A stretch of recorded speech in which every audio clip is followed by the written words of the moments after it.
Hello, friends. This is Dr. Vivek Nargirkar, a devout physiologist and a teacher in physiology for last 29 years. आपके NEET PG के results out हो गए, अभी counselling शुरू होगी और आप अपने ड्रीम ब्रांच को लेने के लिए कोशिश कर रहे होंगे। मैं ये वीडियो बना रहा हूँ इसलिए कि क्या आप फिजियोलॉजी के बारे में भी सोच सकते हो, maybe as a second choice या एज अ आपका पहला ऑप्शन कुछ और है जो आपकी ड्रीम ब्रांच, लेकिन उसके साथ साथ क्या इसके लिए भी एक थॉट दे सकते हो? ज़रूर दे सकते हो, और उसे बताने के लिए मैं ये वीडियो बना रहा हूँ। Can physiology be a good career option? क्या आप एमडी ले सकते हो इन फिजियोलॉजी और अच्छा करियर बन सकता है? एक दो चीज़ें बता दूँ। एक तो रिसेंटली मैंने कुछ इंटर्न से बात कर रहा था, तो मैंने पूछा कि भाई आपको एमडी फिजियोलॉजी में क्या होता है, आपको क्या लगता है एमडी के बाद? तो उन्होंने कहा कि सर वो प्रिकिंग ऑफ द फिंगर और वो डार्क कलर के ग्राफ्स वगैरह वही सब होता होगा ना एमडी के बाद। ये इग्नोरेंस था उनका। भाई MD physiology is a very much much much wider and bigger branch.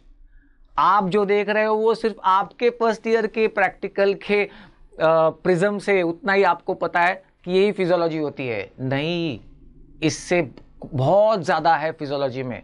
Okay. और दूसरा एक एक्सपीरियंस बताऊं, रिसेंटली कुछ क्लिनिशियंस फ्रेंड्स थे, बात कर रहे थे, तो जब मेरे साथ ही उन्होंने क्लिनिकल ब्रांचेस ली थी, लेकिन एक फ्रेंड ने कहा रिसेंटली कि काश मैंने भी तुम्हारी तरह एमडी फिजियोलॉजी लिया होता और करियर उसमें किया होता।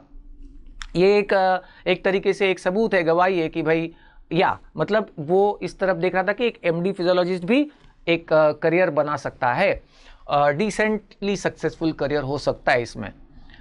तो चलिए देखते हैं कि क्या क्या ऑप्शंस अवेलेबल है। पहला है जनरल प्रैक्टिस।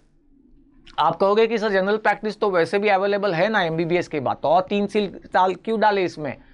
बिल्कुल सही है, लेकिन देखिए अगर आप एमबीबीएस के बाद जीपी करते हो तो आपको कॉम्पीट किसके साथ करना पड़ेगा? अदर पैथीज के प्रैक्टिशनर के साथ कॉम्पीट करना पड़ेगा, वो भी तो जनरल प्रैक्टिस में है ना। लेकिन पोस्ट ग्रेजुएशन करोगे तो आपको एक एडेड वो डिग्री का एक ऑरा आता है ना, पोस्ट ग्रेजुएट डिग्री का, वो एक एडिशनल एडवांटेज रहेगा। और आपको बात बता दूं, एनएमसी जो है नेशनल मेडिकल कमीशन, वो कहती है कि एवरीथिंग इज क्लिनिकल। पहले ऐसा था कि फर्स्ट ईयर के सब्जेक्ट्स यानी प्री क्लिनिकल, सेकेंड ईयर के सब्जेक्ट मतलब पैरा क्लिनिकल, और फाइनल ईयर के सब्जेक्ट्स मतलब ये मेडिसिन सर्जरी वो क्लिनिकल। अब एनएमसी कहती है ऐसा नहीं, अब सारे सब्जेक्ट्स ही क्लिनिकल है, मतलब कि फिजियोलॉजी भी क्लिनिकल सब्जेक्ट है, and MD physiologist is as much a clinician as any other branch MD. और इसलिए आप क्लिनिकल प्रैक्टिस का सोच सकते हो, एमडी के बाद क्लिनिकल प्रैक्टिस, और जैसा कि मैंने कहा उसमें एक अच्छा करियर सेट हो सकता है। दूसरा ऑप्शन है ओबेसिटी एंड लाइफस्टाइल मेडिसिन।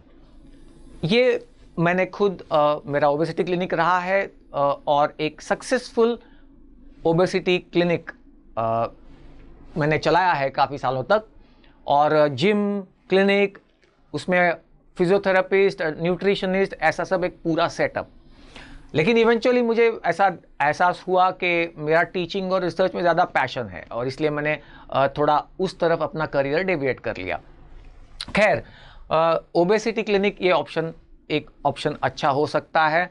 आपको पता है कि लाइफस्टाइल डिसीज़ है ओबेसिटी, और उसमें काफ़ी सारा स्पेशलाइजेशन लगता है, तो आप आगे थोड़ा पढ़ के आगे अच्छे से अपना सेटअप कर सकते हो। या लाइफस्टाइल मेडिसिन, हमारे डीवाई पाटिल हॉस्पिटल में under the guidance of our head of the department of physiology lifestyle clinic की ओपीडी चलती है, और प्राइमरी कॉन्टैक्ट वाले पेशेंट्स भी आते हैं, रेफरल से भी आते हैं, और इस तरीके से ये भी एक ऑप्शन साथ में एक्सरसाइज किया जा सकता है। It is an upcoming branch और आप उसमें करियर कर सकते हो।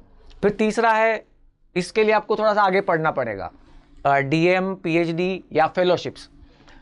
Fellowships for example in diabetology, कुछ एक ब्रांचेस अवेलेबल है आफ्टर एमडी फिजियोलॉजी, तो ये आप सोच सकते हो। पीएचडी भी मैंने लिखा है, लेकिन पीएचडी थोड़ा सा ज़्यादा एकेडमिक टाइप का हो गया, जो आगे पढ़ना होगा। लेकिन ये ऑप्शंस आप देख सकते हो, इसके बारे में सोच सकते हो, और इसमें आगे आप करियर परस्यू कर सकते हो।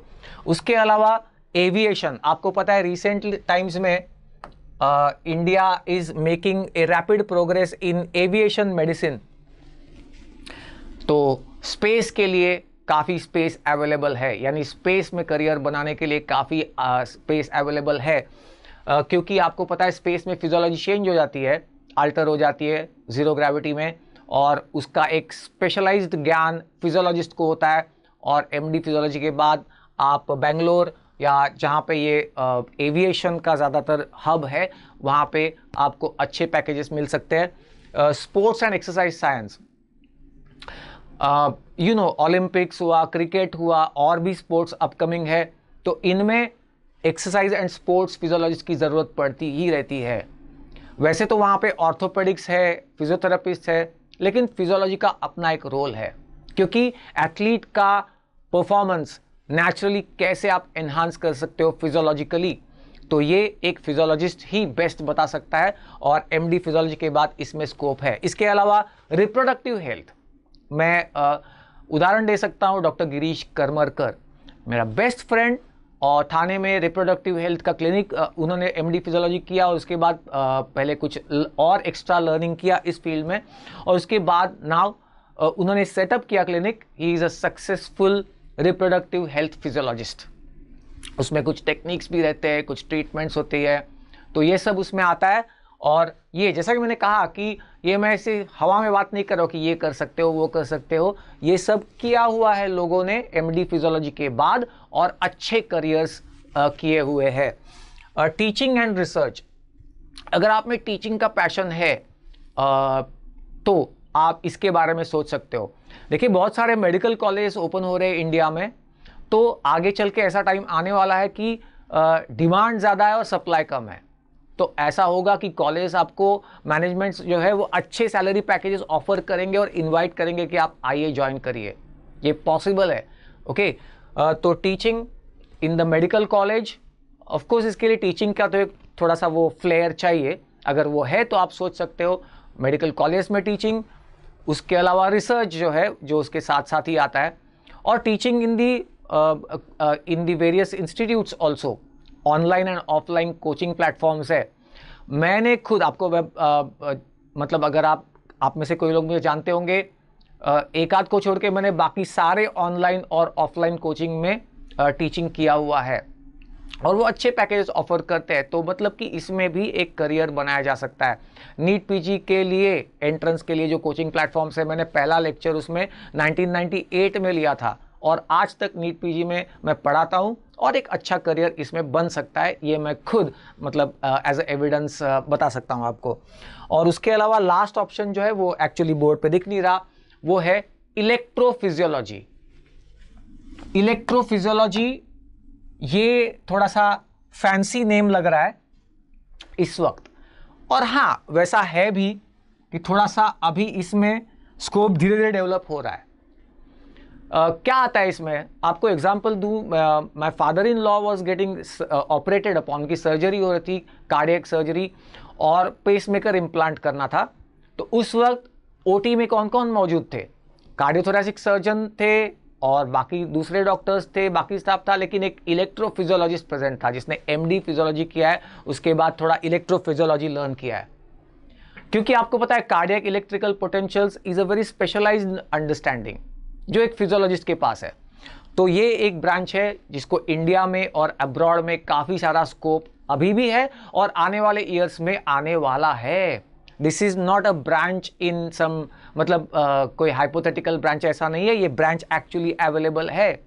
और सिर्फ वही नहीं, कार्डियक पोटेंशियल्स, इलेक्ट्रोफिजियोलॉजी में आपको EEG, electroencephalogram, then electrocorticogram, electroretinogram, EMG, nerve conduction studies, electro olfactogram, यानी एक बहुत वाइडर फील्ड इस ब्रांच में आपको अवेलेबल है आफ्टर एमडी फिजियोलॉजी। तो मैं तो पहले ये विश करूंगा कि आपको आपकी जो ब्रांच मनचाही ब्रांच है, जिसका आपने ड्रीम किया है इतने सालों से, वो आपको मिले, ज़रूर मिले। लेकिन उसके अलावा अगर मतलब आपको लगता है कि नहीं कुछ शक है, तो क्या ये एक ब्रांच है जिसके बारे में आप सोच सकते हो एटलीस्ट? बिल्कुल सोचो, क्योंकि ये ब्रांच भी एक सक्सेसफुल करियर दिला सकती है।